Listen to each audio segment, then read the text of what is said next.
जो पृथ्वी का सम्राट है, ठीक है, दिग्विजेता है कंस, भोजराज कंस ने पृथ्वी के सारे राजाओं को जीत लिया है अपनी सामर्थ्य ताकत से। श्रेष्ठ सिंहासन पर बैठा है, तो उसको एक विकलांग महिला मिली थी चंदन लगाने के लिए। क्या इससे सुंदर युवतियां चंदन लगाने वाली पूरी धरती पर नहीं रह गई थी? विचार करो आप। हम लोग करोड़, 10 करोड़, 25 करोड़, 50 करोड़ इकट्ठा कर ले तो इंद्र जैसा सुख जीना चाहते हैं, और जो पूरे पृथ्वी का मालिक हो, राजा हो, और वो चंदन लगवाए 3 जगह से टेढ़ी स्त्री से, कुब्जा से चंदन लगवाए, तो उसकी बुद्धि में क्या हो गया था? ऐसा कंस ने क्यों किया? कभी इस पर विचार किया आपने? ऐश्वर्य के सिंहासन पर बैठा हुआ कंस 3 जगह से वक्र कुब्जा से चंदन लगवाता है। क्या सुंदर स्त्रियां नहीं थी? क्या दूसरी चंदन लगा करके इनको प्रसन्न नहीं कर सकती थी? ऐसा संकल्प कंस का क्यों रहा कि यही कुब्जा जो 3 जगह से, 3 जगह की वक्रता आपको पता है कहां कहां से वक्र थी कुब्जा? पैरों से पहली वक्रता, पैर टेढ़े थे, फिर पीठ टेढ़ी थी, पीठ झुकी हुई थी, पैरों की वक्रता, पीठ की वक्रता और मस्तिष्क ये झुका हुआ था। 3 जगह से टेढ़ी थी। कैसे चंदन लगाती होगी? और ये बड़ा प्रसन्न होता है, और किसी दूसरे को नियुक्त नहीं कर रहा कि कोई दूसरा चंदन लगाए। उसने भागवत में कहा है कि मेरा लगाया हुआ चंदन कंस को अतिशय प्रिय है। तो भगवान ने कहा तो क्या वो चंदन मुझे लगाओगी? अब वो चुप कि चंदन लगाऊं कहीं न कहा हाथ न छू जाए तो सर हमारा भी रजक की तरह कट जाए। डरी हुई है ना। भगवान ने देखा कि ये कोई जवाब नहीं दे रही है, तुम्हारे द्वारा लगाया हुआ चंदन भोजराज कंस को अतिशय प्रिय लगता है, तो क्या तू मुझे चंदन लगाएगी? जब नहीं बोली कुछ, डर था, तो भगवान ने लालच दिया कि तुरंत कल्याण कर दूंगा तुम्हारा। वो बेचारी घबराई हुई कि तुरंत कल्याण का मतलब है सर कटेगा और क्या होगा। गुरुदेव भगवान कहते हैं और आपके अनुभव में ये चीजें रहेंगी, सेवा 2 जगह होती है बस, और तो सब जगह औपचारिकताएं होती हैं, खाना पूर्ति की जाती है। सेवा 2 जगह होती है, या तो सामने वाला अतिशय आपसे प्रेम करता हो तब सेवा होगी, या तो सामने वाला अतिशय आपसे डरता हो, या तो भय बहुत हो उसमें तो वो सेवा अच्छी करेगा, या तो प्रेम अधिक हो तो सेवा श्रेष्ठ होगी। सामान्य जगह तो खाना पूर्ति होती है, औपचारिकताएं होती हैं। बोलिए आनंद कंद भगवान की। आज आपने मेरा मूड देखा है, कोई आए हम कथा नहीं बंद कर रहे, क्योंकि हम कथा कहीं नहीं पाते हैं। हाँ, तो आप लोग अपना काम करो, हम अपना काम। जो हमारे साथ चल सके वो हमारे साथ चलें, और जो आने वालों के साथ बीच बीच में हो जाए वो जाने, उनका काम जाने। जस दूल्हा तस बनी बराता, कौतुक विविध होई मग जाता। कंस ने 3 जगह से टेढ़ी स्त्री से ही चंदन लगवाने का संकल्प क्यों लिया है? ये सद्गुण नहीं है। कोई भी समझदार आदमी विकलांग से सेवा नहीं लेता है। कोई हृदय का उदार व्यक्ति विकलांग व्यक्ति के प्रति श्रद्धालु होता है। अरे भैया तुम ना करो। अच्छे लोग स्वस्थ आदमी से सेवा नहीं लेते हैं। जिनकी प्रज्ञा प्रखर हो गई है वो दूसरे से सेवा नहीं लेते। आपने पूज्य हमारे गुरुदेव भगवान को देखा होगा, किसी से कोई सेवा नहीं। कोई शिष्य ये नहीं कह सकता मैंने कभी पैर दबाए हैं गुरु जी के। कोई ये नहीं कह सकता मैंने कपड़े धोए हैं। खुद अपने हाथ से कपड़े साफ करना, कभी कोई उनकी सेवा नहीं। ऐसे महापुरुष जो श्रेष्ठ लोग होते हैं वो दूसरे की सेवा की अपेक्षा नहीं करते, अपने बच्चों से सेवा नहीं लेना चाहते। हमारे यहाँ हमारे चाचा जी आज बात कर रहे थे कि बेटे तो लालायित रहते हैं कि हम पिता की सेवा करें, लेकिन नहीं, हमें सेवा किसी की नहीं चाहिए। हम संतानों को उत्तम संतान बनाना चाहते हैं। उत्तम संतानें कौन होती हैं? जिन पर पिता अपनी इच्छा का आग्रह प्रस्तुत न करे। बेटा मुझे एक कुर्ता की जरूरत है रेशम की, तुम कहोगे तो शिष्ट बच्चे तुरंत रेशम का कुर्ता आपको लेकर के दे दें, लेकिन ये श्रेष्ठ पिता का काम नहीं है। यदि संवेदनशील संतानों को बनाना चाहते हो तो उनसे कुछ भी ना मांगो, मौन होकर के अपने प्रारब्ध को भोग लो। तो अच्छी संतानें रात को सोएंगी तो बार बार पिता की माता की याद आएगी कि वो कुछ कहते नहीं है, अपनी सेवा कुछ मांगते नहीं है, तो कहीं उन्हें कोई कमी ना रह जाए। ये संवेदना जागृत हो जाएगी जब आप मौन हो जाएंगे सेवा के लिए। आज जब आपने मुझसे कहा तो मुझे आया, ये तो संतानों में संवेदना का जागरण कराना है। हम मांगेंगे, हम कुछ कहेंगे तो बच्चे अच्छे होंगे तो जरूर सेवा करेंगे। 3 तरह के संतानों की चर्चा जो भागवत जी के 9वें स्कंद में हुई है, उसमें प्रथम संतति वो है उत्तमम चिंततम कुर्यात प्रोक्तकारी तो मध्यम। उत्तम संतानें वो हैं जिन्हें अपने माता पिता की सुविधा की स्वयं चिंता हो, माता पिता को कहना पड़े अपनी जरूरत को, वो श्रेष्ठ संतानें नहीं है। प्रोक्तकारी तो मध्यम, माता पिता कहे कि बेटा इसकी जरूरत, दवा की जरूरत, फिर लड़के दवा लेकर के दे दे, तो वो मध्यम संतानें हैं, उत्तम संतानें नहीं है। उत्तम तो वो है कि माता पिता को कुछ कहना ना पड़े। इसीलिए श्रेष्ठ जनक पिता अपनी पीड़ा सहन करते हैं, अपने बच्चों से कुछ नहीं कहते। जब पिता मौन होता, माता आवश्यकताओं की दुनिया में मौन रहती, हमें कोई जरूरत नहीं, तो फिर संतानों में संवेदना पैदा होती है, चिंता पैदा होती है कि हमारे पिता को कोई तकलीफ न रह जाए, मेरी माँ को कोई कष्ट न रह जाए। बोलिए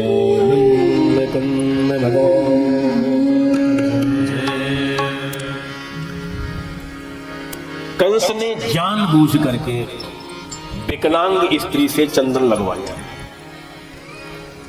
कंस किसे कहते हैं आप लोग अच्छी तरह से जानते हो, आए दिन आप कथा सुनते हो। आपको खुद याद नहीं होगा कि मैंने अपने जीवन में कितनी कथाएं सुनी है भागवत की। जगह जगह भागवत की ही तो कथाएं होती हैं। तो आपने जरूर सुना होगा, जिसको हिंसा प्यारी हो, जिस व्यक्ति को हिंसा प्यारी हो, उसी के हृदय में कंसत्व है। जो दूसरे को मारे, सताए, दुखी करे, ऐसा व्यक्ति ही कंस है। कंस शब्द कस हिंसायाम धातु से बना है। तो दूसरे को जो सताए, अत्याचार करे, और फिर वो सामने वाला जिसके ऊपर अत्याचार हुआ वो तड़फड़ाए, ऐसे कंस सरीखे लोगों को उसमें सुख मिलता है। जो उदार हृदय के लोग होते हैं वो तो चींटी के ऊपर भी पैर नहीं रखते। कंस निर्दयी है। जो निर्दय हृदय के लोग होते हैं वो दूसरे को मार करके खुश होते हैं। कोई तड़फड़ा रहा हो उनके प्रहार से तो उन्हें बड़ा मजा आता है, अच्छा रहा, कैसा घूम घूम करके गिर रहा था बार बार जब हमने मार लगाई। ये कंस बिरादरी के लोग, क्रूर लोग हैं। एक विकलांग स्त्री से तुम चंदन लगवाते हो, उसको कितना कष्ट होता होगा उस सिंहासन तक जाने के लिए।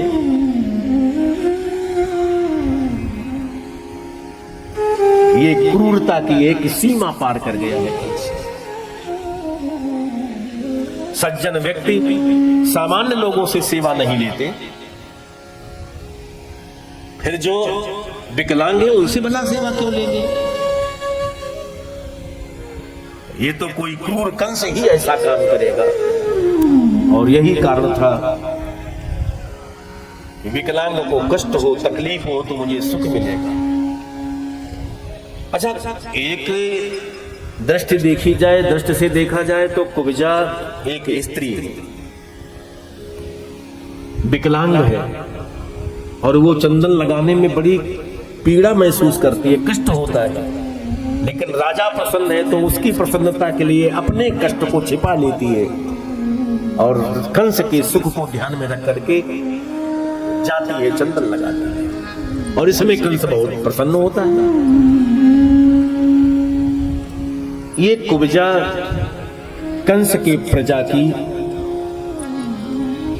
एक छवि है। मैंने किसी श्रेष्ठ संत विद्वान का जो चिंतन है मैं वो आपको दे रहा हूं। जो क्रूर शासक होते हैं समाज में,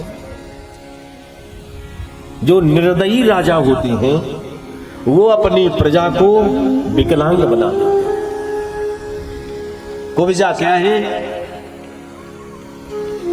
हम लोग चावल पका कि नहीं पका, एक चावल निकाल करके देख लेते, सारे चावल नहीं देखे जाते। दाल पकी कि नहीं पकी, एक दाना निकाल करके टटोल लेते।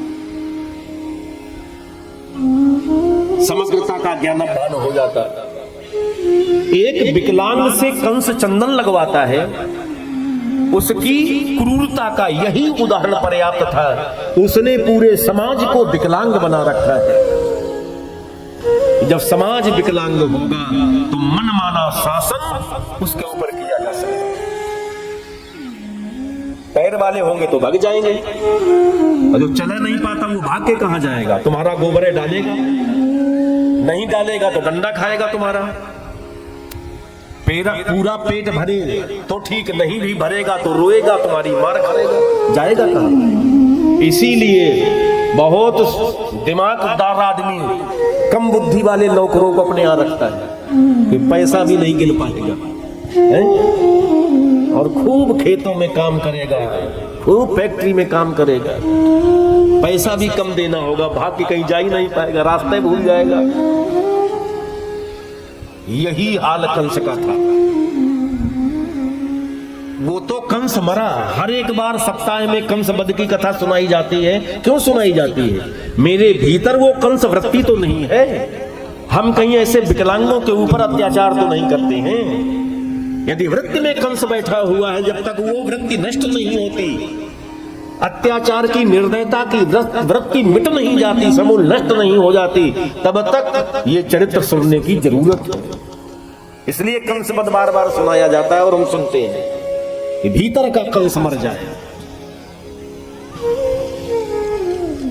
कमजोर लोगों पर आतताई शासन करते हैं।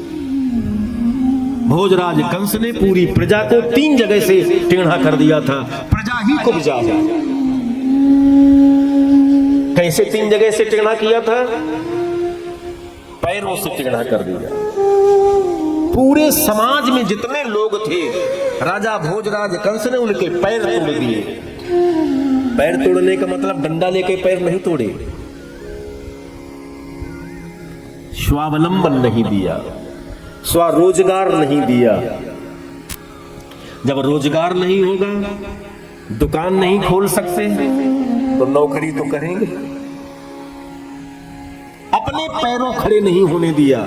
स्वावलंबन का मतलब है दूसरे के आश्रित न रहो, अपने पैर खड़े हो जाओ, 4 पैसा स्वयं कमाओ।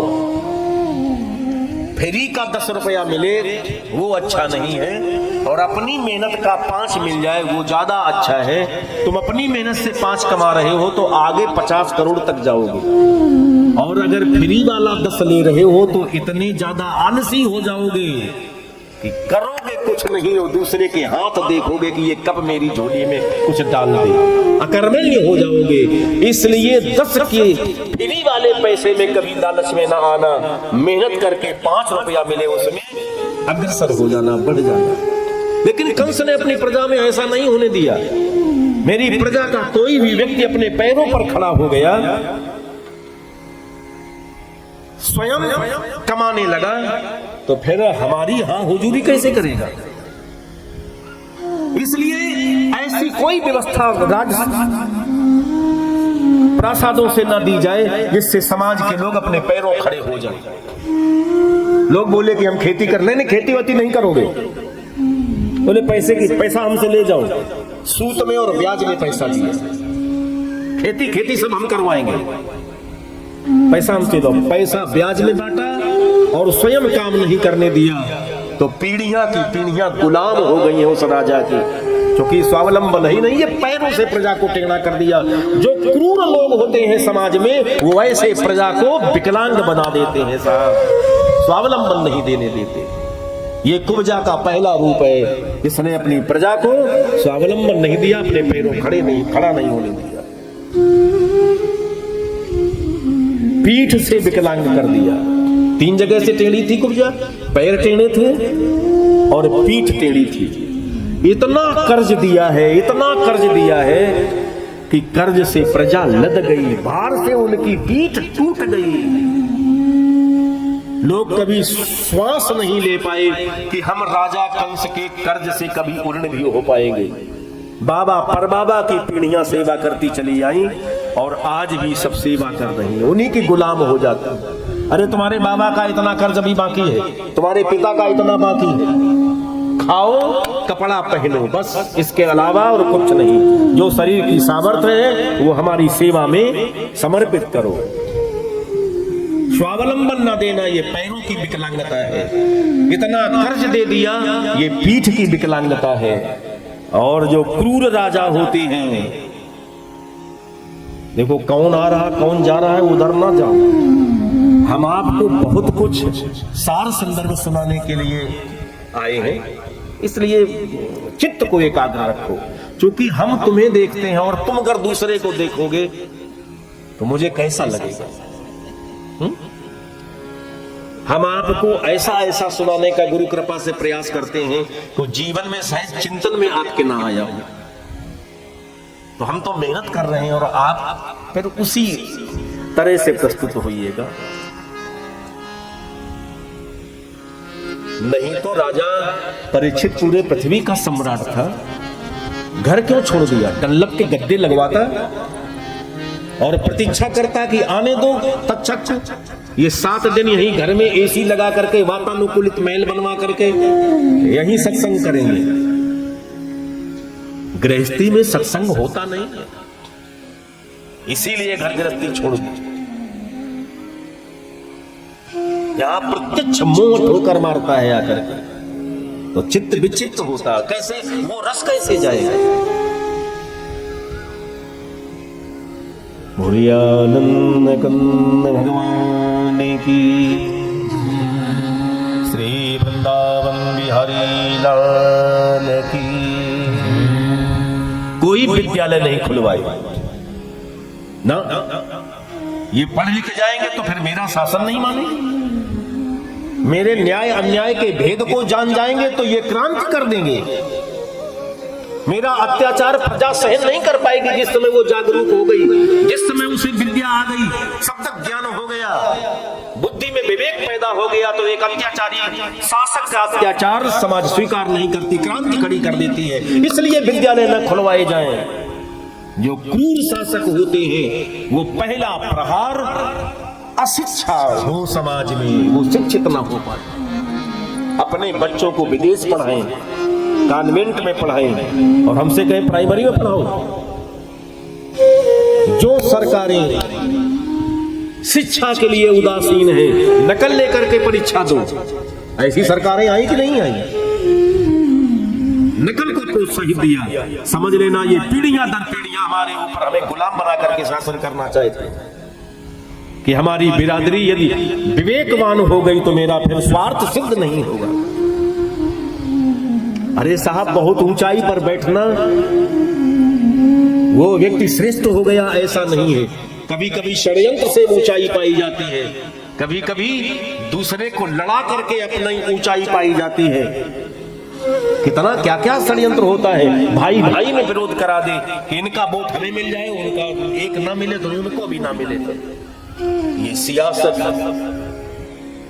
बहुत कुछ शुभ को मिटाने वाली होती है। जो क्रूर शासक होते हैं वो समाज को शिक्षित नहीं होने देते। कंस ने पूरी भागवत सुनिए आप साहब, पढ़िए। कंस ने कहीं अच्छे विद्यालय खुलवाए हो, आपको नहीं मिलेगा। धर्म की व्यवस्थाएं को प्रोत्साहित किया हो भोजराज कंस ने, ऐसा कहीं नहीं मिलेगा। धर्म व्यक्ति की आत्मा को बलिष्ठ बनाता है। आत्मबल कहां से आता है? न्याय से, प्रेम से, करुणा से, उदारता से, समता से आत्मबल आता है। आदमी के पास पैसा ज्यादा आया है, समृद्धि ज्यादा आई है, लेकिन उतना आत्मबल कमजोर हुआ है, क्योंकि किसी तरह से पैसा आए, न्याय से या अन्याय से, तो सामान तो इकट्ठा होगा लेकिन आत्मबल नहीं होगा साहब। समुचित शिक्षा का प्रबंध क्रूर शासक समाज में होने नहीं देते। ये है यहां की विकलांगता। बुद्धि में जड़ता बनी रहे तो समाज को जोतते रहोगे, जैसा चाहो वैसा उनको घुमा दो।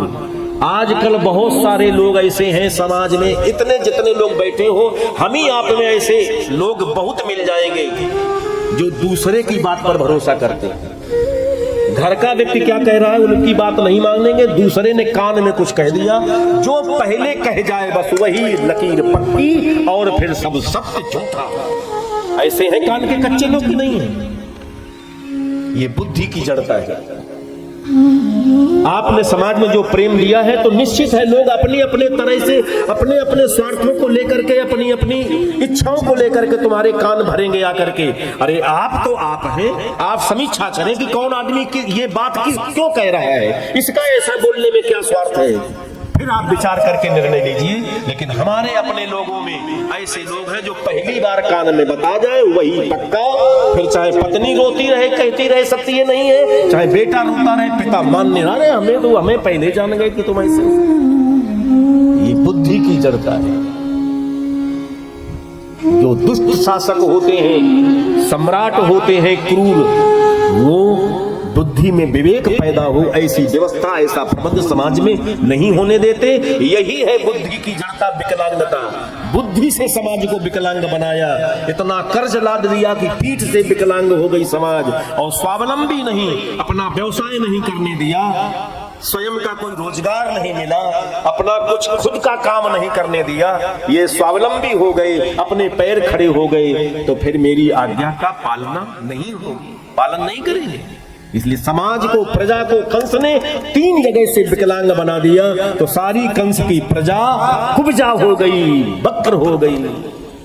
एक कंस नहीं, जिस मनुष्य में कंसत्व उतर गया है यहां, वो इसी तरह का व्यवहार करता है। कितने समाज में ऐसे लोग हैं, जितने लोग बैठे हो अपने आप से पूछना, आप समाज में कितने लोग हैं जो समूह बनाना चाहते हैं, समूह को बढ़ावा देते हो। बौद्धा लोग भीड़ को बढ़ावा देते हैं। कंस के समय में भीड़ बढ़ी थी, समूह नहीं बढ़े थे। भीड़ का अभिप्राय जानते हैं? रामचरितमानस में जानकी स्वयंवर में, प्रतिज्ञा स्वयंवर में, जब धनुष को कोई तिल भर हिला नहीं सका, और राघव राम जी को जब विश्वामित्र गुरुदेव की अनुमति मिली तो स्पर्श करते हुए वो अजगर टूट गया। तो जितनी राजाओं की भीड़ थी, वहां तुलसीदास ने लिखा कि बड़ी भारी भीड़ थी, तो वो भीड़ क्या बोल रही थी? ले उछड़ाए सिय कहो, ले उछड़ाए सिय कहो, धरि बांधवन पे बालक दो, धरि बांधवन पे बालक दो, चौबी दे कछु करे सहाय, चौबी दे कछु करे सहाय, दो भमर फिर दो भाई, दो समर सहित दो भाई, दो समर सहित दो भाई। भीड़ यही काम करती है। अब अपने आप से पूछना, तुम भीड़ के हिस्सा हो कि समूह के हिस्सा हो? हर एक व्यक्ति अपने से पूछे कि तुम भीड़ के हिस्से बने हो जीवन यात्रा में कि समूह की इकाई बने। ले वो छड़ाए सीता को, एक ने कहा सीता जी को छुड़ा लिया जाए, तो सब सारे के सारे राजा छुड़ा लो छुड़ा लो छुड़ा लो। तो किसी ने कहा छुड़ा तो लेंगे, लेकिन ये जिसने धनुष तोड़ा है, बोले दोनों को राम लक्ष्मण को पकड़ के बांध लो। हाँ, धनुष तो तिलभर नहीं हिला सके, और बातें देखो,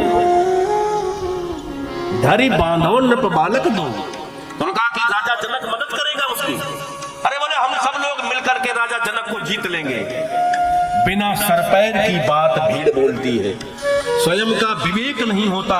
एक ने जो कह दिया हर एक आदमी हाँ जय हो जय हो जय, ठीक है यही ठीक है यही ठीक है। स्वयं का विवेक नहीं है कि जो वो बोल रहे हैं इसका अभिप्राय औचित्य क्या है। एक ने जो कह दिया बस भीड़ की तरह वही वही करते चले। हम आप भीड़ का हिस्सा हुए हैं कि समूह का हिस्सा हुए। जो क्रूर शासक होते हैं वो भीड़ को बढ़ावा देते हैं। भीड़ के पास अपना कोई विवेक नहीं होता, अपनी कोई बुद्धि नहीं होती। जब इलेक्शन होता है ना, कोई भी इलेक्शन हो भारत का, उसमें भीड़ को जोता जाता है? वोट देना और वोट बनाना, वोट बनाना मुहावरा भी है। वोट बनाना माने मूर्ख बनाना। और कौन बनती है? भीड़। और उन्हें जब पद मिल जाए तो वो फिर भीड़ का पता नहीं लगता। इसका मतलब बेचारे बुद्धि से जोत लिए गए, इसीलिए जय जयकार करते, भैया मेरा जीतेगा जीतेगा भाई जीतेगा। भीड़ जा रही है और उन्हें जब पद मिल गया तो भीड़ का कहीं कोई पता ठिकाना। जिनके पास स्वयं का विवेक नहीं होता वो दूसरे की बुद्धि से जोते जाते हैं, उसे भीड़ का हिस्सा कहा जाता। वही भीड़ है जिसके पास अपना कोई निर्णय लेने की क्षमता ना हो। विचार जो हमें मशविरा दे रहा है, जो हमें समझा रहा है, ये ऐसा क्या समझा रहा है, इसके पहले ये समझाने के लिए नहीं आया। विचार करना चाहिए कि नहीं करना चाहिए? आप स्वयं में जिंदा हो कि नहीं हो? स्वयं में जिंदा हो तो खुद अपनी बुद्धि से उसकी समीक्षा करो, तो तुम्हें कोई ना वोट बना पाएगा ना तुम्हें कोई जोत पाएगा। राजा कंस ने भीड़ को प्रोत्साहित किया, समूह नहीं बनने दिए। और जो अपने बुद्धि विवेक से लोग इकट्ठे होते हैं उनका समूह होता है, वो भीड़ के हिस्से नहीं होते हैं। समूह का हिस्सा होना और बात है और भीड़ का हिस्सा होना और बात है। क्रूर शासक समूह नहीं बनने देते, भीड़ को बढ़ावा देते हैं। और जो अच्छे लोग होते हैं वो समूह को बढ़ावा देते हैं, प्रोत्साहित करते हैं। पूरी प्रजा को कंस ने मस्तिष्क से विकलांग कर दिया, इतना कर्ज लाद दिया कि पीठ से विकलांग कर दिया, और अपने पैरों स्वरोजगार नहीं मिलने दिया, ये पैरों से विकलांग कर दिया। ये तीन जगह से जो प्रजा को टेढ़ा कर दिया है, विकलांग कर दिया, यही कुब्जा है। प्रजा कुब्जा नहीं होगी तो मनमाना शासन कैसे होगा? पदच्युत हो जाएगा, क्रांति हो जाएगी, अगले बार आपको वोट नहीं मिलेगा। एक बार तो टकाटक टकाटक टकाटक वोट, जैसे इलेक्शन खत्म होगा तो इतने इतने हजार रुपया अकाउंट में आ जाएंगे। हम ऐसे बेवकूफ बने कि अपना मत कहीं का कहीं दे बैठे, टकाटक टकाटक, फिर बाद में मिली नहीं चवन्नी। अरे बोले ये सब सियासत वाले लोगों ने ठग लिया, बेवकूफ बना दिया। आजकल पूरे देश का ये मिजाज है कि जो इलेक्शन आता है तो फ्री बिजली मिलने लगती है, हैं? जितने ब्राह्मण मंदिरों में पूजा कर रहे हैं उनकी सैलरी 15,000 25,000 रुपया महीने मिलने लगता है। और जब सत्ता में होते हैं, सरकार में होते हैं, तब एक दमड़ी नहीं देते हैं। और जैसे इलेक्शन आया, तीर्थ यात्रा फ्री में बुजुर्गों को, 60 साल वालों को 1 रुपया नहीं पड़ेगा, फ्री इलाज होगा। ये झूठे लोग, झूठ ही लोग लेना, झूठ ही देना, झूठ ही भोजन, झूठ चवेना। इसलिए स्वयं विवेक जागृत करो। पहले लोगों का सिद्धांत होता था, सिद्धांतवादी लोग शरीर छूट जाए, सर्वस्व चला जाए, लेकिन अपने वचन पर अडिग रहते थे। ऐसे सिद्धांतवादी लोग समूह के साथ जब इकट्ठे होते थे तो उनकी बात पत्थर की लकीर होती थी। इसलिए हम निरंतर एक पार्टी के सदस्य होते, भाई हमारी पार्टी को ही।